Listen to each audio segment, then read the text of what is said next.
My parents betrayed me for a graduation party, and my mom didn't even apologize. I gave them everything, $40,000 and my heart, just for them to betray me again.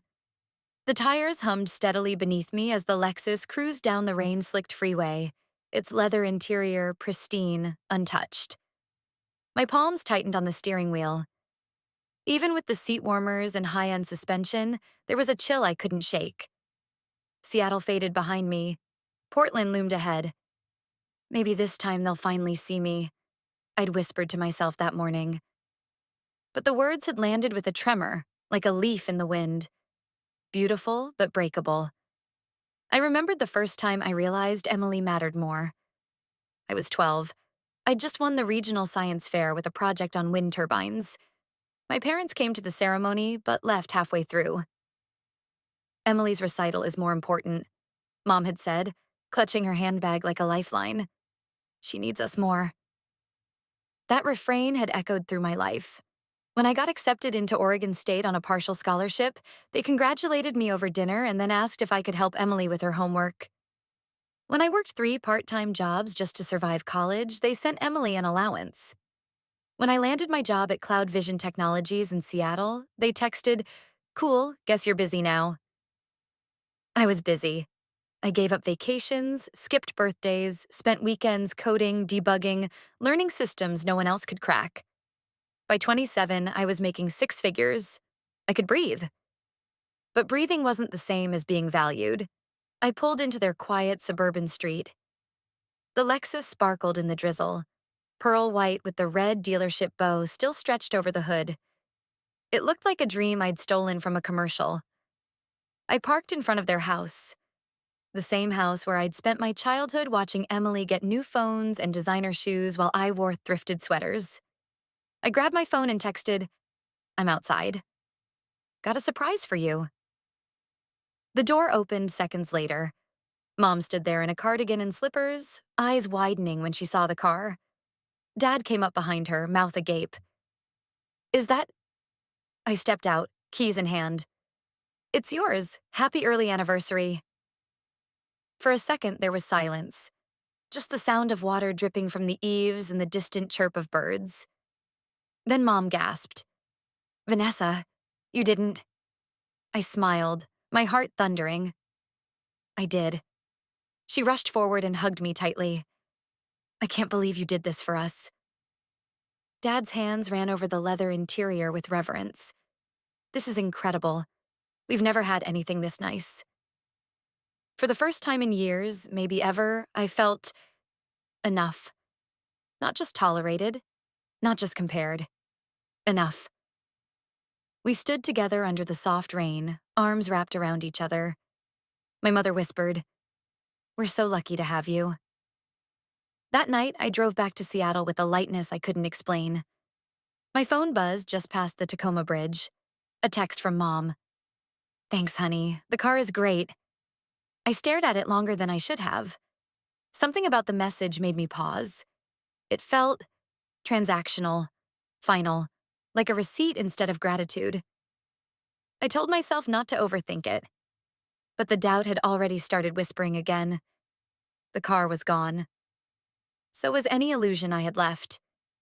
I was halfway through debugging a stubborn back-end function when my phone buzzed. Megan's name lit up the screen. A surprise. We hadn't talked in months. I swiped to answer, tucking the phone between my shoulder and ear while my fingers hovered over the keyboard. "Vanessa. Hey, sorry to call out of the blue, but I just drove past Portland Luxury Motors and saw a white Lexus with a big red bow. It looked exactly like the one you gave your parents. Thought you'd find that funny." The words clanged in my ears. "What?" I asked, voice steady only because my brain hadn't caught up yet. I mean, it had a custom plate. R3ED30, right? That's their anniversary, isn't it? I froze. "You're sure?" "Dead sure. It was parked front and center. I figured maybe they traded up already." The call ended politely, but I didn't hear a word of the goodbye. My hands were already shaking as I pulled up Portland Luxury Motors' website. I scrolled past the SUVs and sports cars until my breath caught. There it was. Pearl white, red bow, the exact license plate, low mileage, showroom shine. My name was nowhere on the listing, but my fingerprints were all over it. A furnace ignited in my chest. I dialed my mother. It rang. Once, twice, 5 times. Vanessa, hi, sweetie. She answered in a voice bright and false. Where's the car? I asked, skipping the pleasantries. There was a pause, almost imperceptible. What car, honey? The $40,000 Lexus I gave you. The one you hugged me over. The one with the bow. She sighed. Oh, that car. Silence. We sold it. My jaw clenched. You sold it? We had an unexpected expense come up, she said, tone clipped, like she was the one inconvenienced. What expense costs $40,000? Another pause. Then, Emily's graduation, of course. Of course. She worked so hard. We wanted to make it special. And I wasn't even invited. She wanted to keep it small, just immediate family. I hung up before I could scream. My fingers flew across the keyboard. I searched Emily Reed graduation. I didn't have to scroll far. A Facebook album popped up. Emily's big day. Over 80 photos. 80 guests, floral archways, a 5-course meal, gold embossed menus, a string quartet, my parents in matching outfits, raising champagne flutes. I wasn't even in the background. Later that night, a new email arrived from Mom. Subject: Emily's big day. Attached: 20 high-resolution images. My sister posing beside a custom cake shaped like a nursing textbook. One of Mom hugging her, both glowing. Another with a MacBook gift wrapped in silver paper. Captioned, "A gift for our shining star." And at the bottom, I wish you could have seen it. I dropped the phone. The bathroom tiles were cold under my knees as I knelt by the toilet, tears streaming, stomach twisting. Rage, sorrow, humiliation, all tangled in my throat. I clutched my chest, gasping like something inside me had cracked. A knock at the door. Ness? It was Levi. I hadn't even heard him come in. The door creaked open and he stepped in, eyes wide. He knelt beside me without a word, arms around my shaking body. I lost them, I whispered through tears. I think I lost them for good. They said it was just a car, but to me it was proof I finally mattered. I sat stiffly on the couch across from Dr. Grant, my palms sweaty against the soft fabric of her tissue box. The room was painted in warm, calming yellows, a faint scent of lavender lingering in the air, but nothing about this felt calm. Not inside me. Not today. They didn't even hesitate, I said. 3 weeks. That's how long they kept it before selling it off for a goddamn party I wasn't even invited to. Dr. Grant nodded gently, her pen unmoving. She wasn't jotting down my words this time. She was watching. You're not just grieving the car, she said softly. You're grieving what it represented. I blinked. You mean hope? Yes. You're not mourning an object, Vanessa. You're mourning the belief that this time might be different. A lump swelled in my throat. I looked down at my clenched fists. It was never just a Lexus, I murmured. It was the proof. I gave them everything. My savings, my vacation, my renovations. I made myself small for years just to finally be seen. Dr. Grant waited a beat, then leaned in. You've been living under the weight of the golden child dynamic. Your sister gets celebrated, you get sidelined. Not because of anything you've done, but because your parents chose to see you that way. Her words struck like thunder. Golden child, invisible daughter. It wasn't just Emily being more lovable. It wasn't just bad luck or miscommunication. It was a pattern, a system. I let the silence hang. My heart was pounding like it finally had a name to scream. I remember when I was 10, I said, almost absently. I made it to the state spelling bee. My parents showed up for 5 minutes, then left early for Emily's ballet recital. I told myself it was fine, that she needed them more. Dr. Grant didn't interrupt. I didn't need her to. The dam had cracked. My 16th birthday? They promised me dinner. Then Emily had a soccer tournament. I ate a cupcake alone in the kitchen. Have you ever told them these things? She asked gently. I shook my head. Why would I? I thought if I just kept achieving, kept proving my worth, they'd figure it out on their own. But they didn't. No, I said, my voice cracking. They never did. There was a quiet buzz from my phone. I glanced at it. Levi. A simple message. You okay? I typed back. Therapy. We'll call later. Thank you. Then I looked up. Levi says I need boundaries. I said aloud. He keeps telling me I don't owe them everything, that I don't need to go broke buying their approval. Dr. Grant nodded. He's right. Something shifted inside me then, like a loose knot being pulled tight. I started a journal, I said. I'm listing every time they've dismissed me, every moment I let slide. I need to see it. I need the receipts. Dr. Grant raised an eyebrow, intrigued. I reached into my bag and pulled out a folded paper. The Lexus expense sheet. Purchase price, sales tax, insurance prepayment. Total, $42,379. I gave them this, I said, laying it flat. And they cashed it in like it meant nothing. Dr. Grant tapped a pen lightly against her notebook. They haven't changed, Vanessa, but you can. The words cracked open something inside me.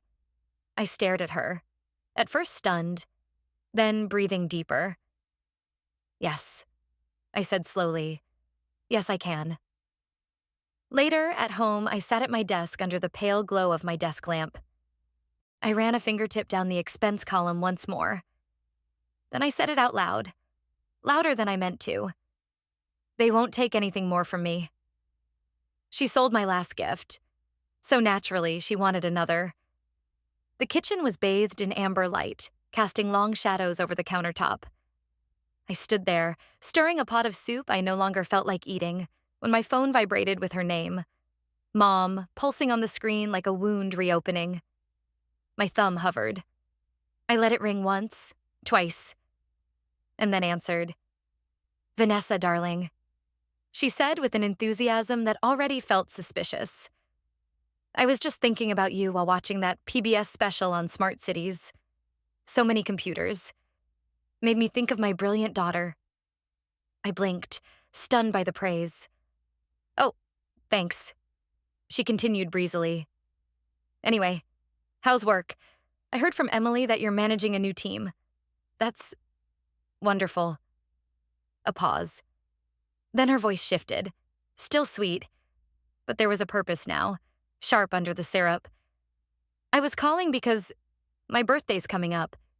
You didn't forget, did you? No, I said carefully. Well, your father and I were chatting, she said with a light chuckle. And you know how we're without a car now. So I thought, for my birthday, you could help. Help. I leaned against the counter, already gripping the phone too tight. What exactly do you mean? Oh, nothing extravagant, she cooed.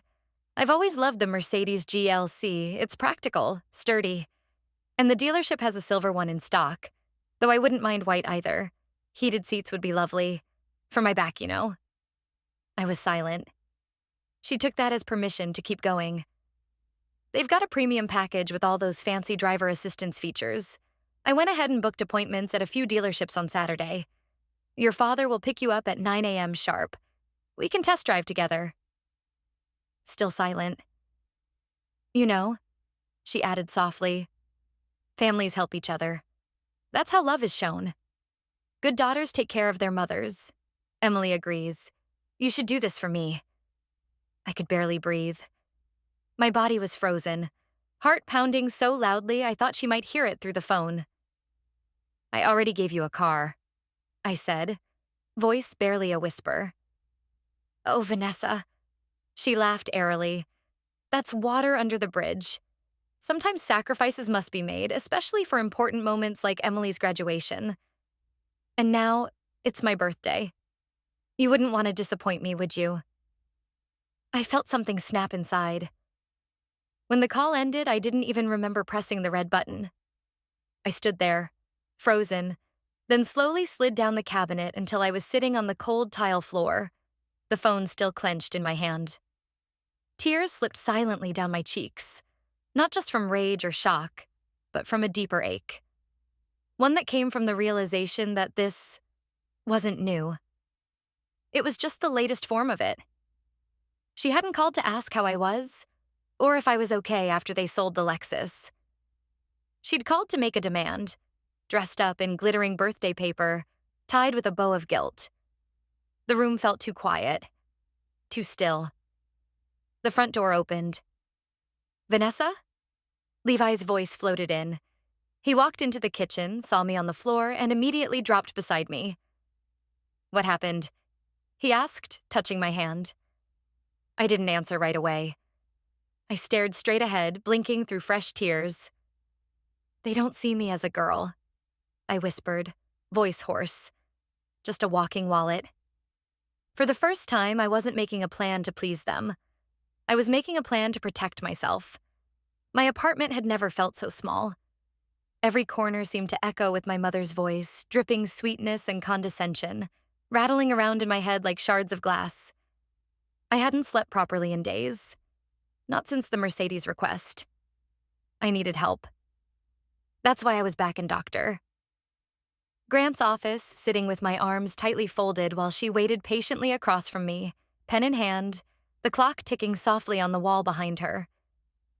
"We need to shift your focus, Vanessa," she said gently. "You've spent your life strategizing how to be good enough for them. Now it's time to protect your peace." I blinked at her. "You mean, stop trying to fix it?" "No." She smiled. "I mean, build boundaries, clear ones, not just emotional, but practical." That afternoon, we drafted my first boundary statement. It was firm, concise, and deeply uncomfortable to say aloud. "I will no longer provide financial support or gifts to my parents. Future contact must be based on mutual respect." It looked like just a sentence on paper, but it shook something inside me. Saying it felt like blasphemy and liberation. That night, Levi came over with takeout and a printout of a PDF titled The Gray Rock Method: Emotional Neutrality in Difficult Conversations. "You need this," he said, half joking, pushing it toward me. "Because they're going to push your buttons." I laughed, but it turned into something tight in my throat. "Okay," he said, sitting up straighter. "Let's practice." We role-played. Levi was my mom, complete with mock concerned tones and backhanded compliments, and I was supposed to stay neutral, unshaken. "I mean, after everything we've done for you?" he began. I folded my arms. "I appreciate your concern. My boundaries remain the same." "Nice." He nodded. Again. Tara and Dominic came by the next evening. We spread takeout containers across the coffee table, and I told them everything. Again. "Make a timeline," Tara said between bites. "Write down every major slight. Every time they used guilt or shame. It's not about revenge. It's about staying grounded when they try to gaslight you." Dominic nodded. "It's like collecting receipts, emotional receipts." I started scribbling dates and events on sticky notes. College graduation, missed birthdays, the Lexus, the party photos. One memory per note until the table looked like a war map of invisible wounds. Then we outlined the plan. Step 1. Send a confirmation email to my parents recapping the Mercedes request, setting the stage for my boundary. Step 2.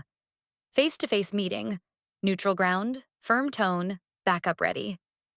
Step 3. Bring physical evidence, documents, timeline, gift receipts. "If they try to twist it," Levi said, "you can stay on the facts." "I'm scared," I admitted, "but I'm more scared of staying stuck." Dr. Grant's voice echoed in my mind. "The confrontation isn't for them. It's for you. And for once, I believed her. I walked them to the door a little after 10. Levi kissed my forehead. "You've got this." Back in the silence, I curled up with my laptop, staring at the drafted email on the screen. My fingers hovered over the send button, but before I could press it, my phone buzzed. It was a message. "Mom, don't forget this weekend. The car is waiting for you at 9. A cold sweat slid down my spine. You don't walk into a lion's den without backup, even if the lions call themselves family. My printer hummed softly, spitting out the last of the documents. I lined them up on the coffee table: the Lexus purchase receipt, the email thread confirming the sale, a 6-month insurance payment, the text where Mom asked for the Mercedes, and the timeline: years' worth of subtle wounds turned into bullet points. Levi sat across from me, watching silently, his elbows on his knees. "Are you sure about this?" he asked, not for the first time. "No," I said, "but I'm doing it anyway." I clipped the documents into a slim folder, placed it gently into my bag, and added the small leather notebook Dr. Grant had given me. "Write it down," she'd said, "so you don't get lost in their story." I opened to the first page. The words I'd rehearsed the past few days stared back at me. "This is not about money. It's about respect. I will not continue a relationship built on manipulation." My fingers trembled as I closed the cover. I'd spoken to Dr. Grant that morning. Her voice was steady as always. "Remember," she said, "it's not a performance. You're not asking them to understand. You're telling them what you will and won't allow." Her calm became mine. Levi cooked eggs while I packed. "You're doing something people go their whole lives avoiding," he said quietly. "I don't want to be brave," I muttered. "I just want to stop hurting." He walked over, wrapped his arms around me, and pressed his cheek to my hair. "Then don't forget this. This isn't just about confronting them. It's about choosing you." The sky outside had turned the color of steel, clouds heavy but not yet spilling. It felt fitting. I zipped the bag shut. As I grabbed my coat, my phone buzzed. "Emily, are you coming home this weekend?" I stared at the message, unsure what she meant by home. That word didn't feel like it belonged to me anymore. My reply was brief. "I'll be in town. We'll see." I didn't tell her I was bringing years of silence in a folder, or that I was ready to burn every illusion I had left. The drive to Portland was quiet.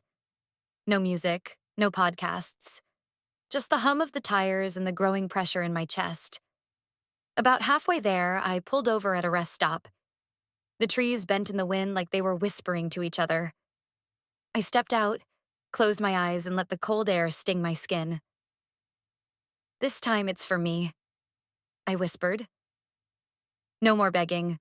No more bargaining. Just truth. When I arrived, dusk had fallen. Their house stood exactly as I remembered.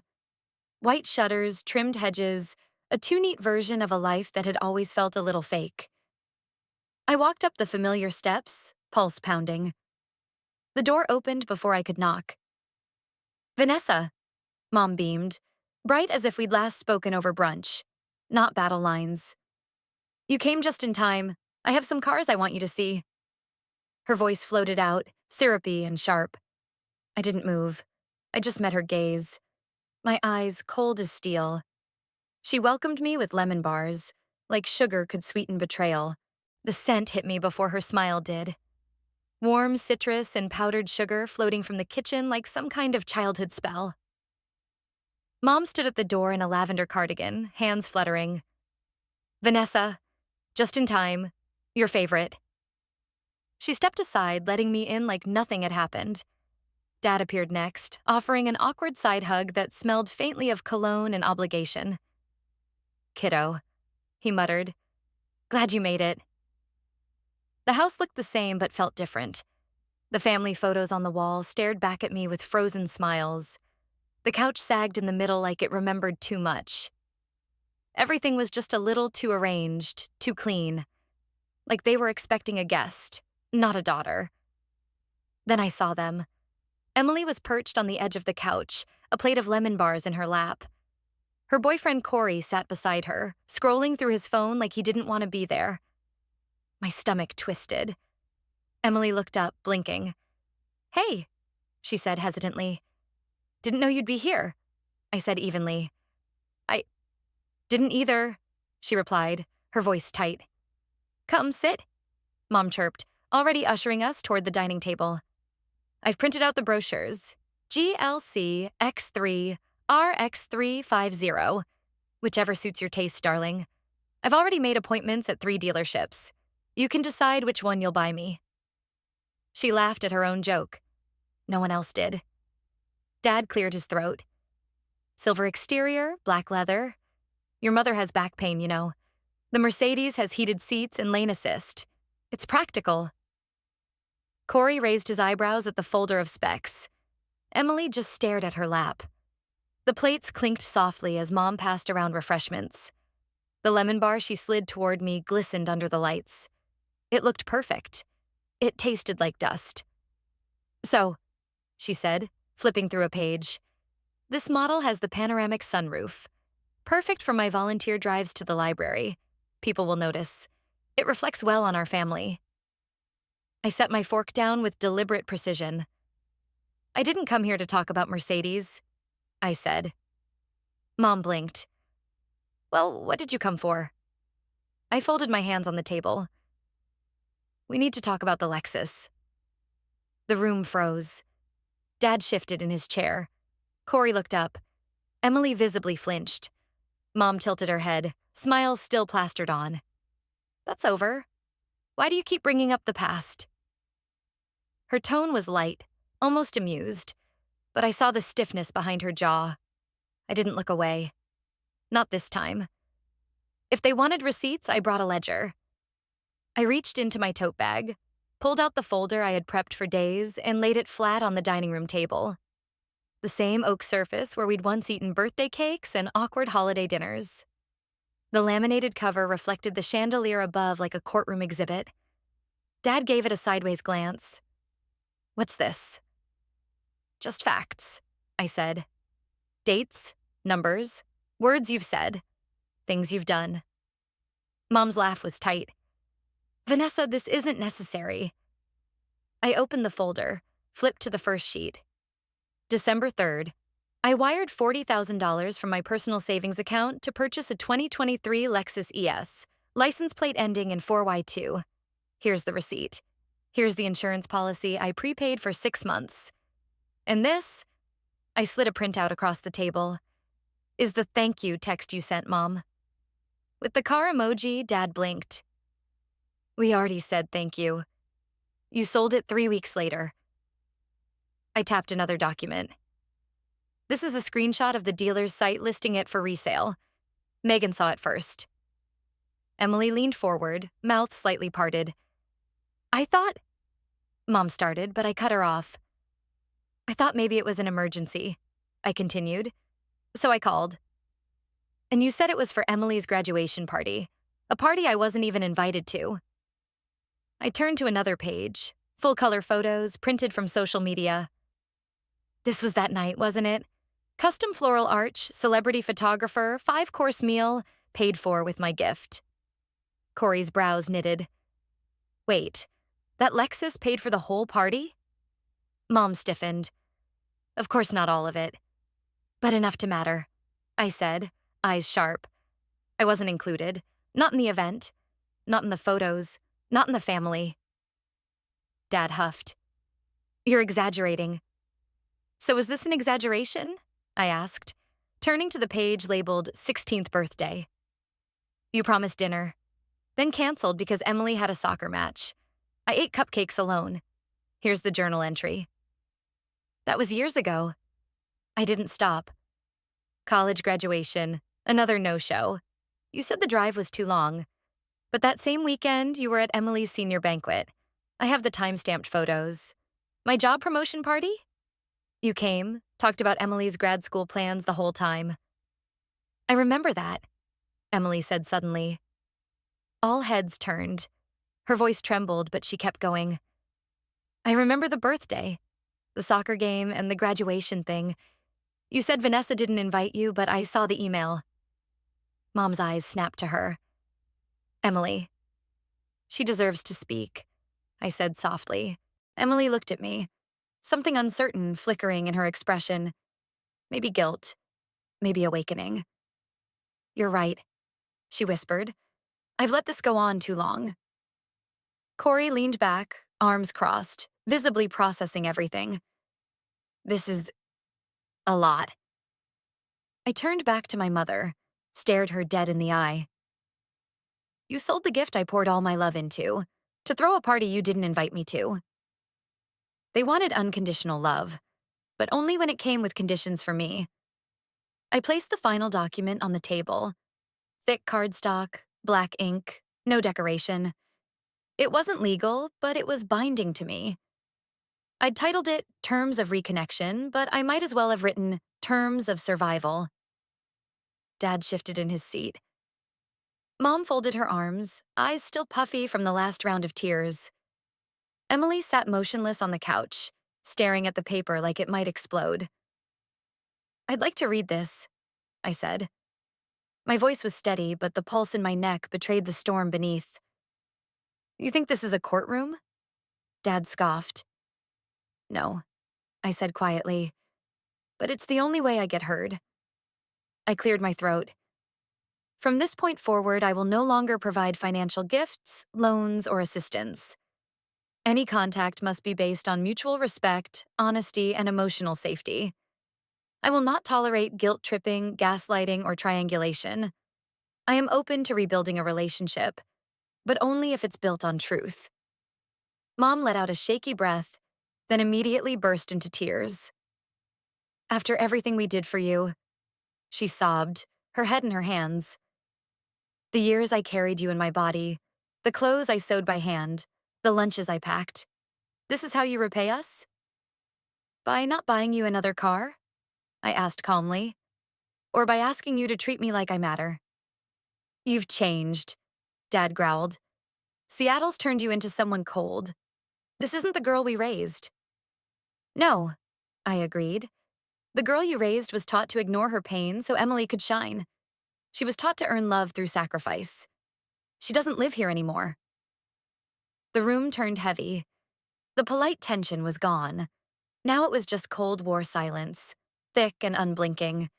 Even the lemon bars sat uneaten, their sweet promise now bitter. Mom's voice trembled. So what?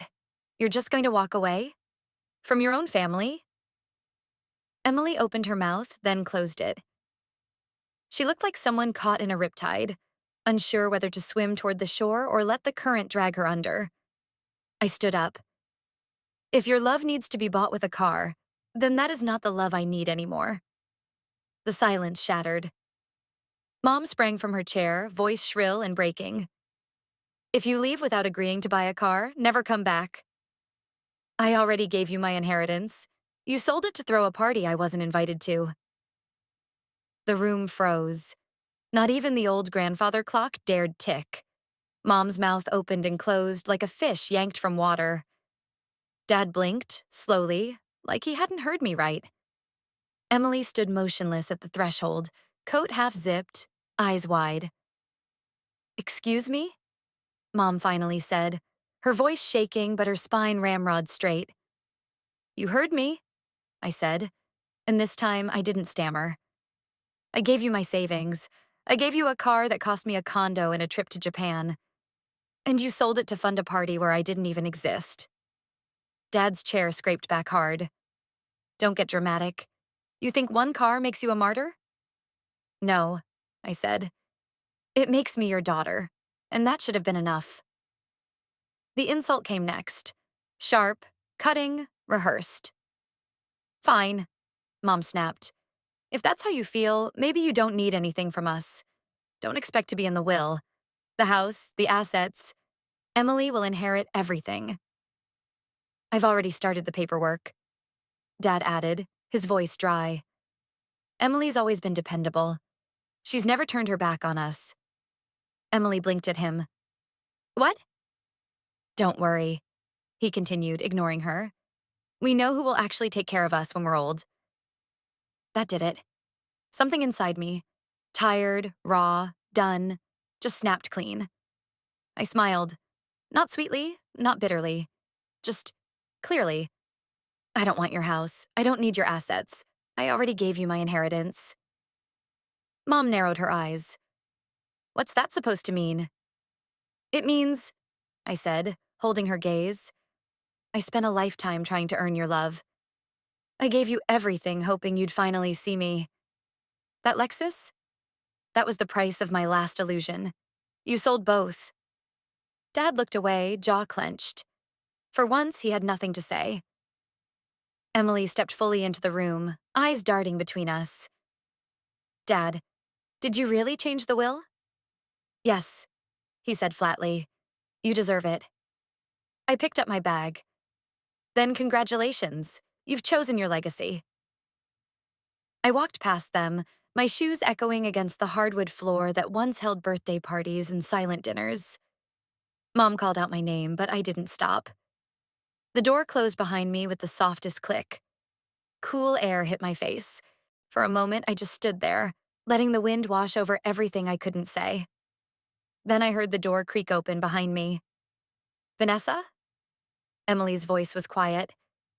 Do you have time to talk to me alone? For the first time, we were sisters, not supporting characters in our parents' script. The cafe near our old neighborhood was nearly empty. Rain tapped on the windows like nervous fingers. I chose the corner booth, away from the door, the same one we used to sit at during family brunches, back when I thought those meant something. Emily walked in wearing a navy pea coat and no makeup. She looked smaller than I remembered. Not physically, but like someone had deflated the shiny, perfect balloon she used to be. She slid into the seat across from me, fingers wrapping tight around her coffee cup. I didn't know the car was from you, she said, eyes down.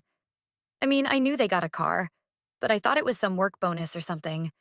I didn't know you gave it to them. I didn't even know you were invited to the party. I wasn't, I said quietly. Emily winced. They told me you were too busy, that you didn't want to come. I stirred my tea slowly. I wanted to. I just wasn't invited. Silence settled between us, thick, uncomfortable. But this time, it wasn't the kind of silence that shut doors. It was the kind that cracked them open. I'm sorry, she said, voice barely above a whisper. I looked at her. I don't blame you. You should, she said quickly. I benefited. All those years. I knew they played favorites. I just didn't want to mess up a good thing. I understand, I said. They told me I was the strong one, that I didn't need help. She nodded, biting her lip. They told me I couldn't handle anything alone, so I started believing that. Every A I got, they threw a party. Every time you achieved something, they made it about me. We both laughed, not because it was funny, but because somehow we were hearing the same story for the first time, from two different angles. I thought you had everything, she said. And I thought you had everything, I replied. We sat with that truth. It didn't need decoration. I want to have something real with you, I said. No scripts, no roles, just sisters. Emily's eyes welled up. She nodded. I really want to. It felt like exhaling after years underwater. But then she said it. Mom told me to tell people you had mental problems. She said you were unstable, that's why you weren't around. The warmth in my chest dropped to ice. I didn't say anything, she added quickly, but I didn't argue either. I was scared. I leaned back. The sting wasn't in the lie. It was in how casually it had been deployed. They needed a villain, I said slowly. So I became one. Emily looked ashamed. I want to do better. Starting now. The candle between us flickered as if the truth had shifted the air. Maybe it had. Maybe for the first time, we were burning down the old story to write something new. When love fails, control becomes the weapon of choice. The messages started pouring in before sunrise. My phone buzzed like a broken alarm clock. Constant, shrill, insistent. At first, I thought something had happened. Maybe someone was hurt. Maybe something serious had finally broken through our tangled history. But no, it wasn't news. It was guilt, dressed in digital drag. How could you do this to your mother? She hasn't stopped crying. You think you're better than your family now? Emily still loves you. Don't destroy what's left. The texts came from unknown numbers, but the voices were unmistakable. Then came the calls. Aunt Patricia's voice trembled. Sweetheart, your mom's heart is breaking. She says she barely eats. You were always such a kind girl. Why now? Uncle Robert's tone was colder. Whatever this is, it's gone too far. Your father can't sleep. His blood pressure is up. You'll regret this when it's too late. Cousin Beth, who once tried to borrow $5,000 from me for a startup that never launched, called just to say, "You don't throw away your family over a car."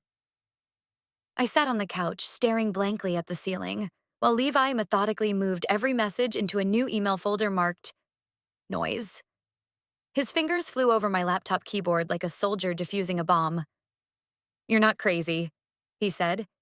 "This is classic control. They're panicking." I nodded, numb. They want me to feel alone.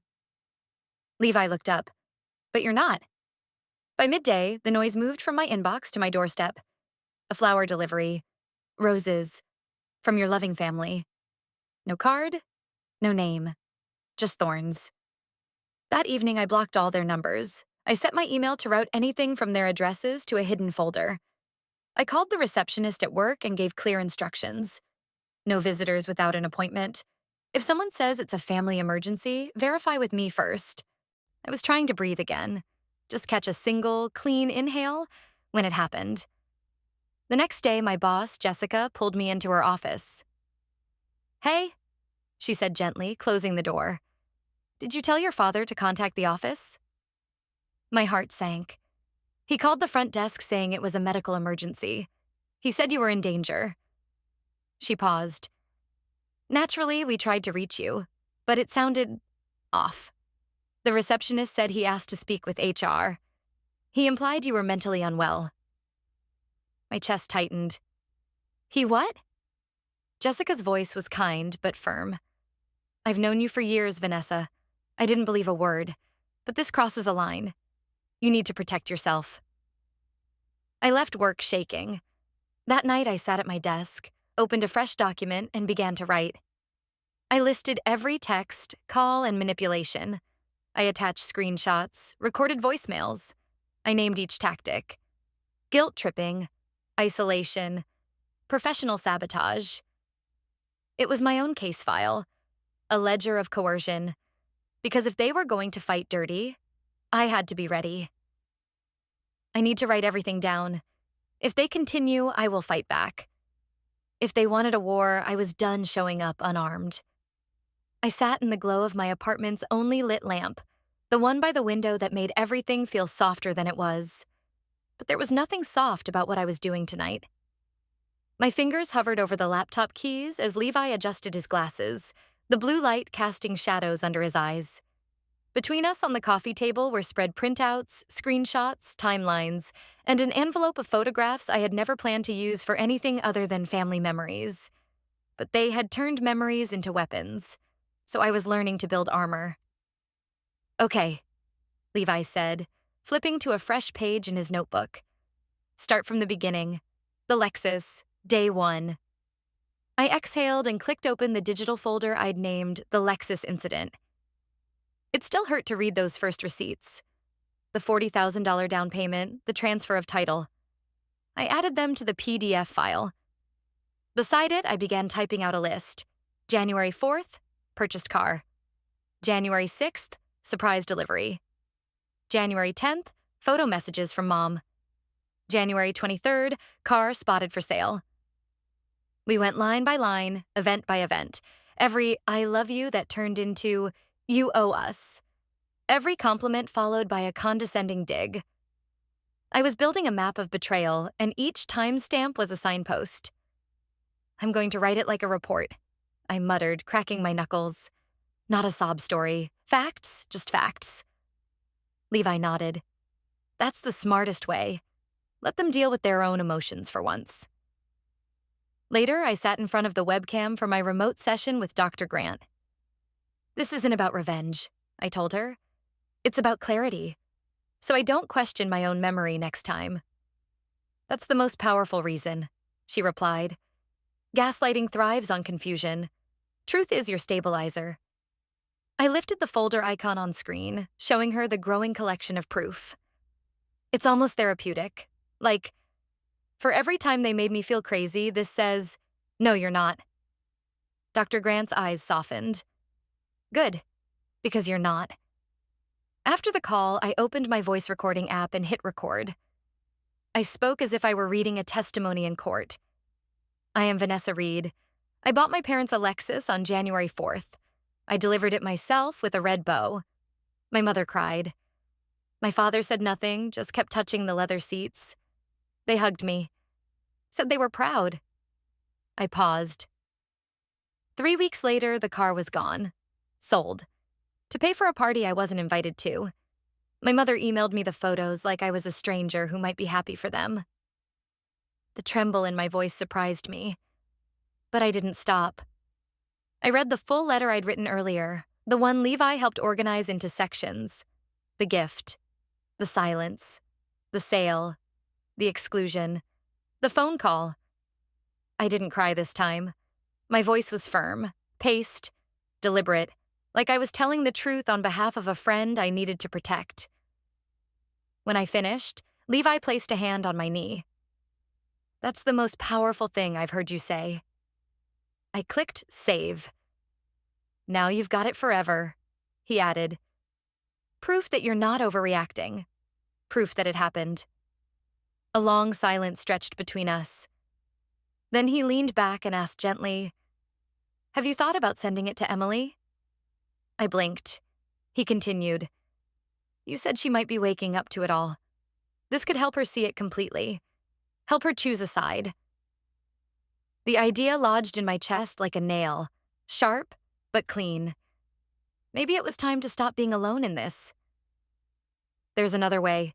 You could send that letter to Emily and see which side she chooses. Sometimes the person who shares your blood has to choose between truth and loyalty. Emily sat cross-legged on her bed, the glow of her laptop screen softening the shadows in her dimly lit room. Rain ticked lightly against the window pane, and her headphones played a mellow acoustic song, one she used for studying, not for reading something like this. But there it was, an email from Vanessa. Subject line, you don't have to respond, but I hope you'll read. Her finger hovered over the trackpad before she clicked. A long PDF loaded. She began reading. I am writing this not to accuse, but to make sure someone in the family finally tells the truth out loud. Paragraph after paragraph unfurled like raw confessions, each sentence pressing into her chest like a weight she hadn't known she'd been carrying. The receipt for the Lexus. The texts. The party. The absence. The cold silence that followed. By the third page, Emily's hand moved unconsciously to her mouth. The images in her mind, the ones she had held as comforting truths, started to fray at the edges. She remembered her graduation, the moment her mother said, Vanessa was too busy to come, sweetheart. She didn't want to ruin your big day. She had accepted it, believed it. But now? She opened a folder of old photos and scrolled through pictures from the party. The cake, the guests, the smiles. No Vanessa, not even mentioned. She paused, finger frozen above the arrow key. Her phone buzzed. It was Grace, her best friend since undergrad. Emily opened the chat and typed without thinking. What would you do if you found out your parents did something really awful to your sibling, but made it sound like it was no big deal? Grace replied almost instantly. Depends. Are we talking like sold their car awful or emotionally scarring awful? Emily stared at the screen. Both. A pause. Then they're not nice people, and I'd seriously reconsider everything. Emily leaned back, feeling her pulse in her throat. Down the hall, her mother's voice carried faintly through the closed door. Emily, don't forget. You're going to see the car with us tomorrow. I made appointments. The words hit her like a switchblade. Innocent on the surface, cutting underneath. That car wasn't hers. It had never been hers. Not in spirit, not in honesty. She looked back at Vanessa's letter. There was a paragraph near the end. I don't blame you for what they built. I only ask that you look closely and choose what's real, not what's rehearsed. Emily quietly saved the document under a private folder, set a password, and whispered, I need time. But I know she's not lying.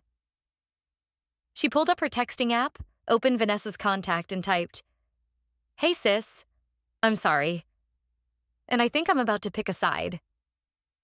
Then she stared at the unsent message, cursor blinking, like the moment was waiting. But for now, it stayed right there, suspended between decision and action. They pulled the strings for too long. It was time I cut them loose.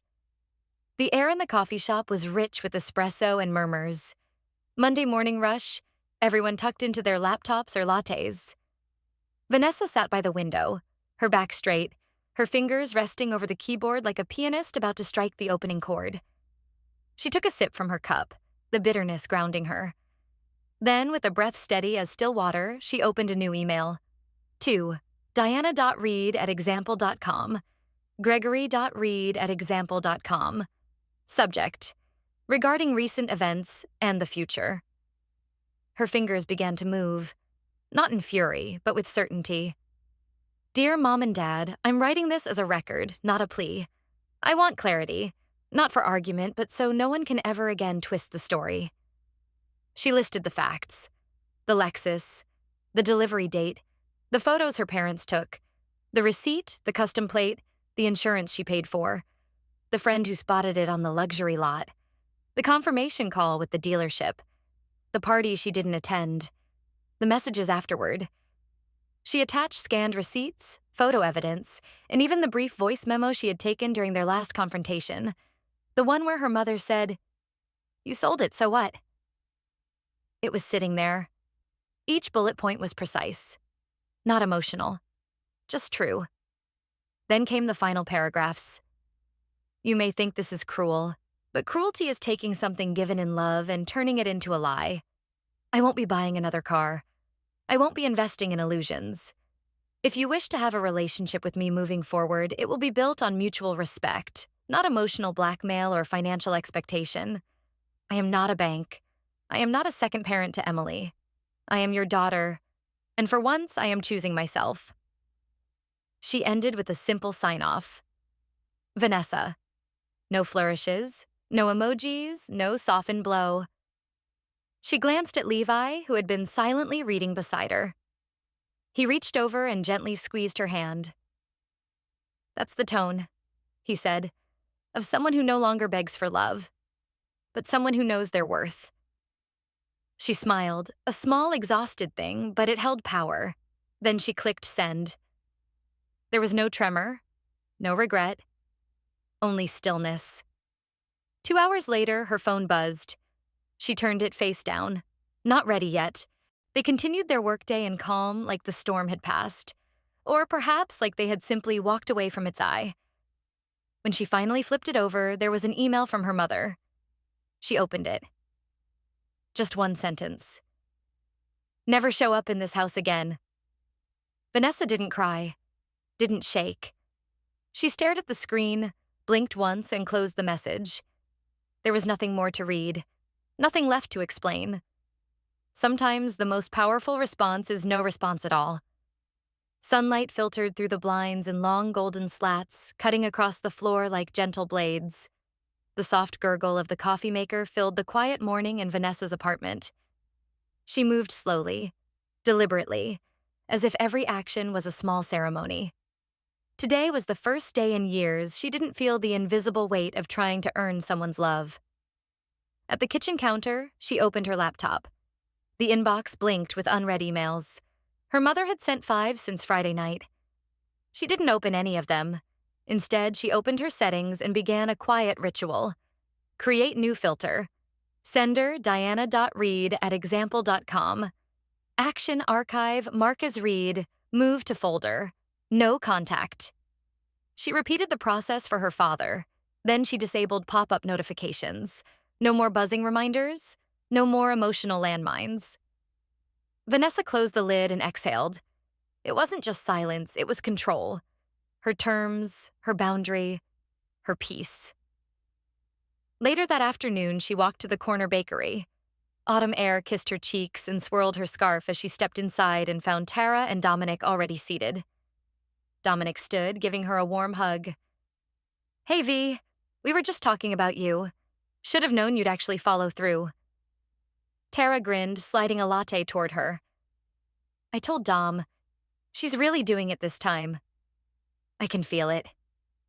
Vanessa smiled, but not with exhaustion or sarcasm. It was real. "I finally stopped asking them to love me the way I needed, and I'm okay with that." They chatted over warm bread and pumpkin soup, a comfort not just for the body, but for a soul that had too long been starved of simple, unconditional presence. As they lingered over dessert, Tara raised a toast with her mug. "To endings that are really beginnings. And to boundaries," Dominic added with a wink. Vanessa clinked her glass to theirs. "To peace." When she returned home, Levi was stretched out on the couch reading, his legs tangled in a fleece blanket. He looked up as she dropped her purse and curled beside him. "How was it?" he asked. "Warm. Honest. Just what I needed." He brushed a strand of hair from her cheek. "Any regrets?" Vanessa leaned back against the cushion, thinking. The kind of thinking that pulls from the chest, not just the brain. "No," she said softly. "I just regret not doing this sooner." Levi kissed her temple and said nothing more. There was nothing to add. In that quiet, they both understood what it meant to choose peace over permission, wholeness over performance. The evening passed without drama. Dinner, a show, soft laughter that filled the apartment like a balm. Then, as Vanessa reached for her phone to set her morning alarm, a notification blinked. Message from Emily. "Are you free tomorrow night? I need to talk. Alone." Vanessa stared at the screen, heart steady. She didn't feel dread. Not hope either. Just readiness. Before we fix a family, we have to tell the truth about it. The rain tapped a soft rhythm against the glass roof of the cafe. Vanessa sat in a corner booth, cradling a warm cup of chamomile tea between her palms. She kept her back straight, her eyes on the entrance, her nerves humming with cautious anticipation. 5 minutes late, Emily arrived. Her sister's hair was damp from the drizzle, and her coat clung to her like armor slowly falling apart. She spotted Vanessa, hesitated, then crossed the room with the kind of fragility that spoke volumes. "Hey," Emily said, her voice small. Vanessa offered a slight nod. "You're here." Emily sat, wrapping her cold hands around the ceramic mug the barista silently placed before her. The two sisters sat in silence for a moment, the rain giving them a soundtrack neither had the courage to interrupt. Then Emily exhaled. "I knew, for a long time, about how they treated you. I was too scared to disobey them." Vanessa studied her. "Why now?" The words weren't sharp, but they weren't soft either. They hung in the air like a test. Emily's shoulders sagged. "Because they told me to block you, to say you were unstable. But after reading your letter and remembering everything, I couldn't pretend anymore. Not after what I saw." She reached into her tote bag and pulled out a flash drive, placing it gently on the table like a peace offering. "I recorded Mom last week," Emily whispered. She was bragging to Aunt Celia about selling the Lexus. She said, and I quote, "Vanessa never really needed to know. It was better for the family this way." Vanessa's eyes flickered, but she stayed quiet. Emily continued. "And this..." She pulled out a glossy 8x10 photo. The original photo from my graduation party. The guest list was massive. The caption she posted online cropped out the crowd, but this shows the truth. Vanessa took the photo with slow hands. The crowd was undeniable. A party of 80, every face familiar, except hers. They lied to me, Emily said, voice cracking. Said you were too busy, that you didn't care. And I believed them. I wanted to believe them because the alternative meant I was part of it. Vanessa's tea had gone cold, but her heart warmed a degree. You were part of it, she said carefully. But maybe not forever. Emily looked up, tears pooling. If I were on your side, would you let me make it right? They wanted a birthday celebration. I was going to give them one they'd never forget. The scent of orchids and lemon cake hung heavy in the air. The Reed residence was dressed in its Sunday best. Soft piano music playing from hidden speakers, wine glasses clinking, and the low murmur of gossip layered over it all like tinsel. It was Diana Reed's birthday, and the guest list read like a small-town socialite's fantasy. Aunts, uncles, cousins, church friends, and 2 local council members. Emily stood by the patio doors, her lips painted with just enough smile to pass. Corey, ever the dutiful boyfriend, hovered by her side. Across the room, their mother laughed too loudly at some half-hearted compliment about her dress. Gregory was busy entertaining in the corner, gesturing broadly with a glass of Chardonnay. Emily's phone buzzed. Vanessa. Outside. Red dress. Let's do this. Emily inhaled slowly. Excuse me, she said to Corey, then made her way to the front door. Vanessa stepped out of the rideshare like a flame in motion. Her crimson dress caught the late afternoon sun, sending a hush through the small group of relatives loitering on the porch. If the party was a painting, she was the slash of red across the canvas. Emily greeted her with an almost rehearsed hug. Mom thinks you're just dropping by, she whispered. She said it'll soften the tension. I didn't correct her. Perfect, Vanessa said, her voice like silk wrapped around a blade. Inside, the room swirled with surprise and plastic smiles as Vanessa entered. Her mother blinked 3 times, then smiled a little too wide. What a surprise, Diana said, as though she hadn't once written, Don't ever show up in this house again. Vanessa offered a nod. Happy birthday, Mom. The air thickened as guests shifted uneasily. Emily moved to the gift table, scanning the crowd, then clinking her fork gently against a glass. Everyone? She called. Before Mom opens her gifts, I'd like to say something. It'll only take a moment. Diana looked confused but pleased. Emily continued. There's been a misunderstanding in our family, one that's been buried under politeness and silence. But today, I'd like to clear that up. With your permission, of course, Mom. Diana waved a hand, her tone light. Of course, darling. If it's about that necklace you lost, I told you it probably fell. Emily interrupted gently. Number, it's about a car, a Lexus, a party, and a sister who gave everything and got nothing. A hush fell over the room. Vanessa stepped forward and Emily tapped the remote. A screen lit up near the fireplace. The first slide, a photo of Vanessa with the Lexus, red bow gleaming under the Portland sun. Gasps. Slide 2, the invoice, date stamped. Slide 3, screenshots of texts. A voice clip. She doesn't need to know. The car was better used for Emily's moment. Gregory turned pale. Diana stammered. This is taken out of context. Emily raised her voice. Is it? Because I have more. Photos from the graduation party filled the screen. Tables set for 80. Vanessa was in none of them. Then came the timeline. Vanessa's birthday alone at 16. Her college graduation, parents leaving early. Her job promotion dinner where all they discussed was Emily's future. Enough, Diana shrieked. You're both ungrateful. I raised you, sacrificed for you, and this is my thanks? Vanessa stayed silent. Gregory muttered, Turn it off, Diana. But it was too late. Emily looked at her mother, voice trembling. You're not the only one with a story, Mom. And today we chose to tell ours. Diana's face twisted. She turned on Vanessa, fury blazing. You're not my daughter anymore. Silence. Then Aunt Marla, quiet until now, stood up slowly. Then maybe your daughter should go live with someone who appreciates her. Eyes turned. Several nodded. Others looked away, ashamed. Vanessa didn't flinch. Emily's hand found hers under the table. And for the first time, the room wasn't cold. When the storm passes, you finally see who's still standing beside you. The morning light slipped gently through the blinds, soft and golden, and let me stand beside that.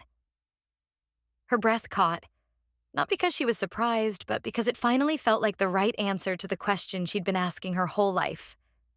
She nodded, tears prickling. Yes, absolutely yes. They sat in silence a moment, just breathing, just being. Inside, the party buzzed louder. Emily had arrived, slipping in quietly, bringing homemade cookies that she handed to Tara with an awkward smile. Vanessa noticed and gave her a small nod through the window. That was their rhythm now. Respectful, slow, real. Later that night, Vanessa sat on the studio's old drafting table, alone for a moment. A camera had been set up for Levi's launch vlog, the red dot blinking. She looked into it, steady. They didn't apologize, she said calmly. And I'm fine. That's my answer. Click. That was the real inheritance. Not a house, not a car, not any approval letter signed in guilt. It was this. Her voice, her peace, her freedom. The truth, once buried beneath silence and manipulation, finally stood tall, undeniable and unshaken. What began as a plea for love ended with a declaration of worth, witnessed not just by those who betrayed her, but by those who once looked away. Like the final chord of a long-forgotten melody, justice may arrive late, but it resonates powerfully once it's heard. Perhaps it only takes one brave choice to end generations of conditional love and reclaim a future built on truth. If you enjoyed this story, don't forget to like, share, subscribe, and comment your thoughts below. Type 1 if you resonate with this story. Vanessa sat on her couch, hands wrapped around a warm mug of coffee, steam curling into the quiet air like a slow exhale. The apartment was unusually still, but not the kind of stillness born of isolation.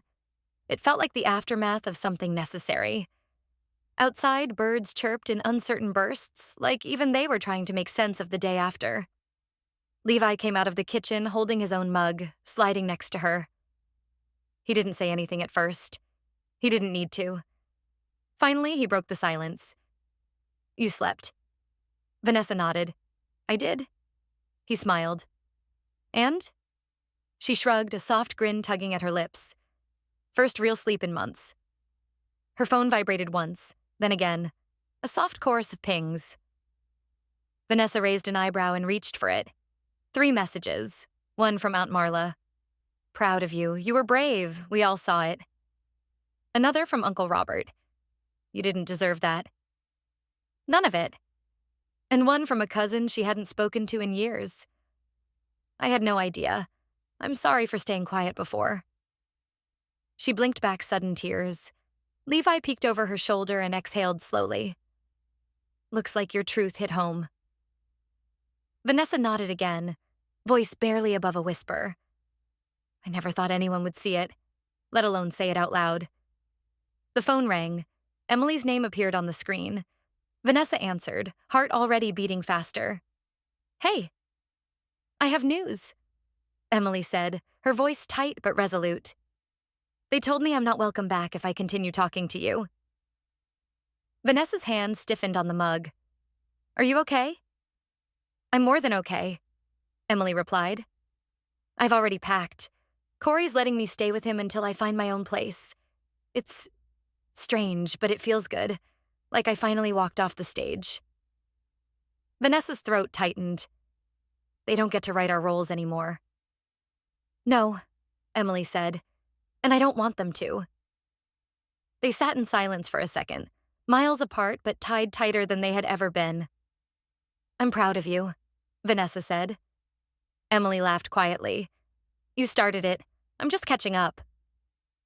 After they hung up, Vanessa returned to her laptop and opened a blank document. The blinking cursor pulsed like a heartbeat. She stared at the screen for a long moment. Then she typed the title. Are you in love with a version of your parents who don't exist? She didn't know who would read it. Maybe no one. But she was no longer writing for their approval. She was writing to tell the truth. And for the first time in her life, the truth felt like enough. They gave me nothing. So I gave myself everything I needed. Soft jazz curled through the air like incense. The light in Levi's new architecture studio glowed a buttery gold, pooling on polished wood floors and catching in the glasses of champagne people held delicately between fingertips. Laughter buzzed in the background, muffled conversations forming a warm blur of sound. Vanessa stood by a window, watching the rain trace silver lines down the glass. She was wearing a deep emerald dress, not expensive, but soft and solid, something that held her the way no one ever had. Her hand wrapped around a small flute of sparkling cider. No alcohol tonight. Just clarity. Tara and Dominic waved her over from the appetizer table, raising their glasses. Levi, across the room, caught her eye and winked. 6 months. That's how long it had taken to come back to herself. Or maybe to finally meet the version of herself that had always been buried beneath obligation. Her podcast had taken off unexpectedly after she posted the first episode, titled, When Parents Weaponize Love. Thousands of listens, hundreds of messages, one viral quote. Sometimes you have to grieve the parents you thought you had. She never expected to become a voice for others, but when you start living in truth, it has a way of pulling others into the light. Emily had come to her second recording session, not to speak, just to sit quietly off mic and listen. She now lived in a small walk-up near the hospital where she was finishing her residency. Her texts were shorter these days. Fewer apologies, more updates. New couch delivered today. It's ugly, but mine. Finished mom's voice in therapy. She's banned from my head for the week. Vanessa took a sip, feeling the bubbles fizz against her tongue. Levi walked over, slipping his hand into hers. You doing okay? She nodded. More than okay. Come here. He led her through the back door into the quiet side garden. Tiny lights draped across the fence. An old bench they'd refinished together sitting under a maple tree. He turned, held both her hands and exhaled. I know this doesn't change anything, and I know you don't need grand gestures. She laughed softly. You made lemon bars once. That was pretty grand. He smiled. Then he knelt, not with a flourish, just honesty. Pulled out a ring. Simple, beautiful, not a showpiece, but a promise. I don't need you to prove anything to me, he said. Just be you.